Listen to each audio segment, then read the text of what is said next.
साथियों, स्वागत है आप सभी का एक बार फिर से मेरे चैनल पर और सीएसआईआर के कुछ क्वेश्चन को सॉल्व कर रहे थे। उसी क्रम में अब हम 2021 के पार्ट सी के कुछ क्वेश्चंस को यहाँ पे डिस्कस करने वाले हैं और ये क्वेश्चन जो कि कैंसर रिलेटेड टॉपिक से है, जो आप यहाँ पे देख सकते हैं। तो बेसिक अप्रोच के साथ हम किस तरीके से इस क्वेश्चन को सॉल्व कर सकते हैं और आपके लिए कैंसर, जो कि मैंने आपको ऑलरेडी बोल रखा है भाई, कैंसर आपके लिए, चूंकि आप जेआरएफ की तैयारी कर रहे हैं, रिसर्च में जाना चाहते हैं, तो उस पॉइंट ऑफ व्यू से भी बहुत ही गोल्डन टॉपिक है। आपके रिसर्च पॉइंट ऑफ व्यू से ब्राइट फ्यूचर है।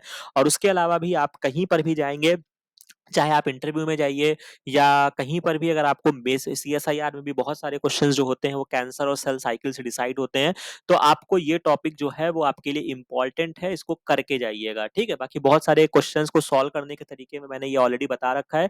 सेल साइकिल मोर और लेस मेरे चैनल पे कवर है। बाकी आपको आइडिया लग जाएगा, पढ़ने का कोई अंत नहीं है।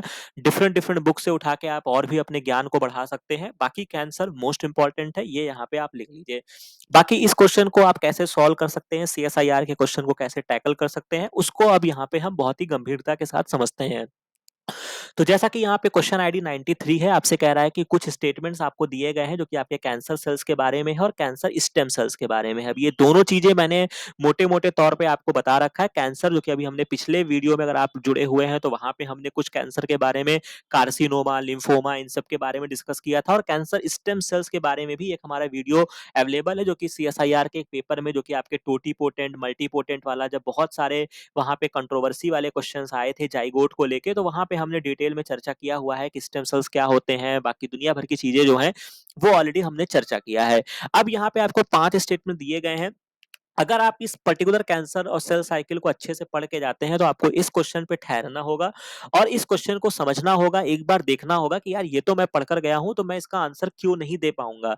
अब यहाँ पे आप बहुत सारे स्टेटमेंट्स को अगर आप पढ़ते हैं, तो अगर मैं स्टेटमेंट्स को देखने पर जाऊं, तो यहाँ पे जैसे कह रहा है कि cancer cells mostly have mutation whereas cancer stem cells do not. तो ये बात कहीं ना कहीं सही है, क्योंकि ऑब्वियस सी बात है, जब हमने कैंसर पढ़ा था तो कैंसर के बहुत सारे रीजन थे जिसमें आपके बहुत सारे सेल्स इन्वॉल्व थे। जैसे आपका प्रोटो ऑन्कोजीन था, जो कि आपके ऑन्कोजीन में कन्वर्ट हो गया। तो ये कैसे कन्वर्ट हुआ, उसमें एक जो प्रोसेस था वो आपका म्यूटेशन था। म्यूटेशन ही तो हुआ था जिससे आपका प्रोटो ऑन्कोजीन ऑन्कोजीन में कन्वर्ट हो गया था। तो यानी कि ये बात जो है वो मुझे ट्रू लग रही है। बाकी नेक्स्ट स्टेटमेंट जो दिया गया है कि कैंसर सेल जो होती हैं वो डिवाइड करती हैं, जिससे दो डिफरेंट पॉपुलेशन बन जाती हैं, जबकि कैंसर स्टेम सेल्स जो होती हैं वो डिवाइड नहीं करती हैं। अब यहाँ पे अगर आप कैंसर वर्ड को हटा दीजिए, तो स्टेम सेल्स जब भी आपको मैंने पढ़ाया है, आपने सुना भी होगा थोड़ी सी बायोलॉजी में, तो स्टेम सेल्स की तो प्रॉपर्टी ही यही होती है कि वो डिवाइड करती हैं और दो डिफरेंट पॉपुलेशन में क्या होती हैं, वो चेंज हो जाती हैं। मान लो ये एक्स बन गया, ये वाई बन गया। और दूसरी बात ये भी होती है कि इसमें से जो स्टेम सेल्स की जो सबसे बेसिक फीचर होता है कि इनके पास सेल्फ रिन्यूअल की कैपेसिटी होती है। एक पॉपुलेशन जो होती है उसमें क्या होता है, सेल्फ रिन्यूअल, अपने आप को दोबारा से बनाने की क्षमता उसके पास मौजूद होती है। तो यानी कि ये स्टेटमेंट जो है इन्होंने फाल्स बोल रखा है। इसके बाद कह रहे हैं कि cancer stem cells can undergo self renewal. जो मैंने अभी आपको बताया कि कोई भी स्टेम सेल्स होगी उसकी प्रॉपर्टी ही यही होगी कि उसमें सेल्फ रिन्यूअल की प्रॉपर्टी वहां पे पाई जाएगी। तो बिल्कुल सही बात है, जबकि कैंसर सेल्स में ये नहीं होता है। तो यानी कि ये स्टेटमेंट आपका ट्रू हो जाएगा। इसके बाद सेकंड स्टेटमेंट जो आपका डी वाला है कि cancer cells are predominantly resistant to chemotherapy and radiation. अब ये तो यार एक नॉर्मल भी जो इंसान, जो कि बायोलॉजी बैकग्राउंड का नहीं है, उसके सामने भी रख दोगे ना, तो वो भी कहेगा कि यार इन्होंने तो महापाप बोला है। भाई, लोग लाखों रुपए खर्चा कर रहे हैं कीमोथेरेपी पे, रेडिएशन पे, कैंसर सेल को उनसे इफेक्ट होता है। भाई, कैंसर जो आप कराते हैं, कीमोथेरेपी, रेडिएशन ट्रीटमेंट कराना पड़ता है, तो क्या होते हैं, वो कैंसर सेल्स जो होती हैं वो मर जाती हैं, वो रेजिस्टेंट नहीं है। तो यानी कि डी स्टेटमेंट तो जो है ये आपका फाल्स है। तो यानी कि डी जहां पे रखा है उसको काट दीजिए। यानी कि एक ऑप्शन मेरा तो एकदम से कट हो गया। इसके बाद जिस तरीके से मैंने यहाँ पे फाल्स में बी को देखा है, तो बी वाला मेरा कैंसिल आउट हो गया। इसके बाद सी वाले पर मैं एकदम श्योर हूं। अब यहाँ पर जो आपका कॉन्सेप्ट बनेगा वो आपका ए पर बनेगा या ई पर बनेगा। अब ए पे चूंकि हमने ऑलरेडी यहाँ पे मंथन कर लिया है कि ये मेरा ट्रू है, तो ए और सी जो होगा वो ट्रू हो जाएगा। ई पर आपको बहुत ज्यादा जाने की जरूरत ही नहीं है। अगर आप बहुत ज्यादा जाना भी चाहते हैं तो आप पढ़ लीजिए, cancer stem cells are found only in the bone marrow and the placenta. तो ये भी गलत बात है। केवल और केवल केवल बोन मैरो या प्लेसेंटा में नहीं पाई जाती हैं, और भी जगह पर ये आपकी सेल्स पाई जाती हैं। तो यानी कि जो इसका राइट आंसर निकलेगा, मोस्ट एक्यूरेट आंसर जो आपको मिलेगा वो आपको 369 मिलेगा। बाकी जिस तरीके से ये क्वेश्चन मैंने सॉल्व किया, प्रीडोमिनेंटली कीमोथेरेपी वाले ऑप्शंस को आपको हटा देना है, केवल स्टेम सेल्स में आपको सेल्फ रिन्यूअल प्रॉपर्टी पता होना चाहिए था। इसके बेसिस पे आप क्या करते हैं, आप इस क्वेश्चन को यहाँ पे आप क्या कर सकते हैं, सॉल्व कर सकते हैं। तो ये क्वेश्चन आपको समझ में आ गया होगा। बाकी इस पर्टिकुलर पॉइंट को हाईलाइट कर लीजिएगा, cancer cell cycle, stem cell, खुद से पढ़ना यार, मेरे वीडियोस अवेलेबल हैं, सेल सिग्नलिंग मेरे साथ पढ़ के देखना, मेरे वीडियोस अवेलेबल हैं, आपको डेफिनेटली वहां पे फायदा करेगा, जिससे आपको ये क्वेश्चन जो होंगे वो आपके सॉल्व हो जाएंगे। नेक्स्ट क्वेश्चन जो है ये आपका कैल्शियम पंप, जो कि मैंने आपको ऑलरेडी बोल रखा है, पी टाइप वी टाइप, हालांकि ये मैंने नहीं पढ़ा पाया हूं, लेकिन एक जो डीबीटी के टाइम पर जो मेरे मल्टीपल वीडियोस बने हुए थे जहां पे मैंने मेगा रिवीजन कराया था, वहां पे जब हमने मेम्ब्रेन ट्रांसपोर्ट पढ़ाया था बेटा, बायो मेम्ब्रेन एंड ट्रांसपोर्ट का जो हमने रिवीजन किया था, वहां पे आपका पी टाइप पंप आता है, वी टाइप पंप आता है, एबीसी ट्रांसपोर्टर आते हैं। उसी में पी टाइप के पंप में ही आपका ये आपका सोडियम पोटेशियम पंप आते हैं, उसी में ही आपका कैल्शियम पंप भी आता है। तो बस उसी को लेकर यहाँ पे कुछ स्टेटमेंट्स आपसे पूछे गए हैं, तो इनको हम बहुत ही जल्दी से यहाँ पे देख लेते हैं। कह रहा है कि localise increase in the cytosolic level of the free calcium are critical to its function as a secondary messenger. बिल्कुल सही बात, कैल्शियम जो होता है वो आपका सेकेंडरी मैसेंजर के तरीके काम करता है। कैलमोडलिन जो है ये आपकी एक कैल्शियम बाइंडिंग प्रोटीन होती है, जो कि स्मॉल साइटोसोलिक प्रोटीन है, mediate many cellular effect of the calcium, which of the following is not correct for calcium calmodulin interaction के बारे में कौन सा सही नहीं है। तो कुल मिला के बस आप इतनी बात को समझिए कि कैल्शियम को अपना काम करने के लिए ये सब जो पूरी पंप में जो आपकी आवश्यकता होती है, वहां पे एक कैलमोडलिन आपकी प्रोटीन होती है जो कैल्शियम बाइंडिंग प्रोटीन है। दोनों की स्पेलिंग में भी चले जाना, तो पहले अल्फाबेट में आपको सीए मिल जाएगा, आगे से जो नए बच्चे जुड़े हैं वो इस बात को याद रख लेंगे, सीए लिखा हुआ है तो कैल्शियम से ये बाइंड करेगा, कैलमोडलिन हो जाता है।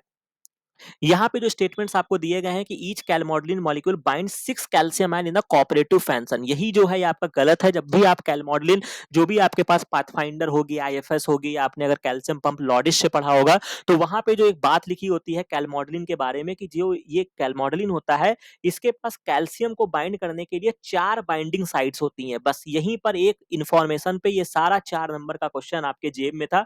केवल केवल आपको इतना पता होना चाहिए था कि जो आपका कैलमोडलिन होता है उस पे 4 कैल्शियम के मॉलिक्यूल जो होते हैं वो आपके बाइंड करते हैं, और यहाँ पर इन्होंने 6 मॉलिक्यूल को बाइंड कराया है। बाकी रिमेनिंग 3 ऑप्शन सही हैं।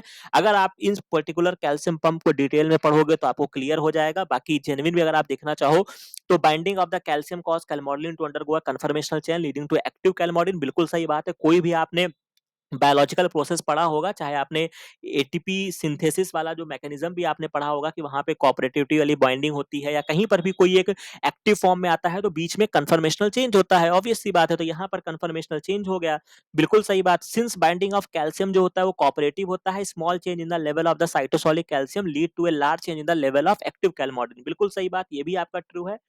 ठीक है, तो इसको अपनी कॉपी में नोट डाउन रख लीजिएगा कि यार ये बातें जो हैं वो सही हैं, ताकि अगर अगले बार कुछ घुमा के क्वेश्चन पूछ दिया तो हम इसका आंसर कर सकें। One of the many enzymes activated by calcium calmodulin the cyclic AMP को एक्टिवेट करता है, जो कि आपका साइक्लिक एएमपी फॉस्फोडाइस्ट्रेज होता है, जो डिग्रेड करता है साइक्लिक एएमपी को और लिंक करता है कैल्शियम और साइक्लिक एएमपी के सिग्नलिंग को। तो ये थोड़ी अंदर की बात है, बाकी जब आप डिटेल में सिग्नलिंग और कैल्शियम पंप पढ़ेंगे तो ये चीजें ऑटोमेटिक क्लियर हो जाएंगी। बस यहाँ पर मेरा आपको बताने का मतलब था कि आपका समझ लीजिए कि आप जब सेक्शन बी की तैयारी करते हैं तो वहां पे ऐसे क्वेश्चंस आपसे पूछे जाते हैं कि कैलमोडलिन में कितने कैल्शियम बाइंडिंग साइट्स होती हैं। तो अगर आपने वहां पे 4 बाइंडिंग साइट्स होती हैं, उतनी इंफॉर्मेशन से आपके ये सारे क्वेश्चन जो हैं वो आपके सॉल्व हो जाएंगे। तो इसीलिए चाहे वो सेक्शन बी के क्वेश्चन हो, चाहे वो सी के क्वेश्चन हो, इवन ऐसे क्वेश्चन जो है वो ऑलरेडी मैं तो कहूंगा कि ये डीबीटी ने अपने एग्जाम में पूछा भी जा चुका है। तो डीबीटी के पीवाईक्यूज में आपको मिल जाएगा कि कैल्शियम कैलमोडलिन कितने मॉलिक्यूल से बाइंड करता है, तो वहां से भी ये क्वेश्चन आपका सॉल्व हो जाएगा। तो 91 का जो राइट आंसर निकल कर आएगा वो आपका 361 हो जाएगा, यानी कि कैलमोडलिन जो है वो आगे से आप याद रखोगे बेटा कि 4 कैल्शियम मॉलिक्यूल से क्या करता है, वो बाइंड करता है। बस यही बात इन्होंने यहाँ पर गलत रखी है, और इस क्वेश्चन को टिक करके आप 4 नंबर यहाँ पे आसानी के साथ ले जा सकते हैं। बाकी मैचिंग के क्वेश्चन मैंने आपको पहले बोल रखा है कि भाई जितने भी आपके एंजाइम्स हैं उनकी क्लीवेज साइट को हमेशा याद रखिएगा, कि पहली बात है कि कौन सा एंजाइम किस पोजीशन पे कट मारता है, एन टर्मिनल से मारेगा कि सी टर्मिनल से मारेगा, कौन से अमाइनो एसिड को कट मारेगा, एसिडिक होगा, बेसिक होगा, दुनिया भर की चीजें जो होती हैं वो आपको पता होनी चाहिए। इसमें जो सबसे ज्यादा हम लोगों ने क्वेश्चन को सॉल्व करते समय भी डिस्कस किया है, और इवन अभी CSIR का जो हमने क्वेश्चन सीरीज स्टार्ट किया है उसमें भी हमने डिस्कस किया था कि जो आपका ट्रिप्सिन होता है, यहाँ पे मैंने आपको रटवाया भी है कि सी टर्मिनल से कट मारता है, बेसिक अमाइनो एसिड से आपका कट मारता है, और बेसिक जो होता है वो आपका अर्जिनिन होता है और आपका लाइसिन होता है। तो यहाँ पे आप देख लो कहीं पर आपको अर्जिनिन देखने को मिल रहा है, तो यानी कि ट्रिप्सिन को आप 4 से मिला दीजिए, बी का 4 यानी एक ऑप्शन में रखा हुआ है, ऑप्शन आपका टिक हो गया, 4 नंबर आपकी झोली में आ गए। ठीक है, तो छोटी सी इंफॉर्मेशन से ये क्वेश्चन आपका सॉल्व हो गया। बाकी साइनोजन ब्रोमाइड जो होता है वो आपके मेथ्योनिन साइड पे कट मारता है, यानी कि ए का थर्ड हो जाएगा। कैस्पास जो होते हैं ये आपके एस्पार्टेट और एलानिन पे कट मारते हैं, और काइमोट्रिप्सिन जो होता है उसको आपके लिए फेनाइल एलानिन और एलानिन की आपकी आवश्यकता होती है। तो बाकी चीजों को नोट डाउन कर लीजिएगा, फर्दर एग्जाम्स के लिए भी नोट डाउन कर लीजिएगा कि कौन आपका एन टर्मिनल से कट मारेगा, कौन आपका सी टर्मिनल से कट मारेगा, कितने फ्रेगमेंट्स हैं। ऐसे क्वेश्चन जो होते हैं वो एग्जाम में पूछे जाते हैं, और जिस तरीके से एक क्वेश्चन को आपने पकड़ा, और ये क्वेश्चन जो है वो आपके एग्जाम्स के लिए क्या कहते हैं कि आपका बोनस क्वेश्चन है, तो 135 का जो राइट आंसर निकल कर आएगा वो आपका 540 जो होगा वो यहाँ पे राइट आंसर होगा।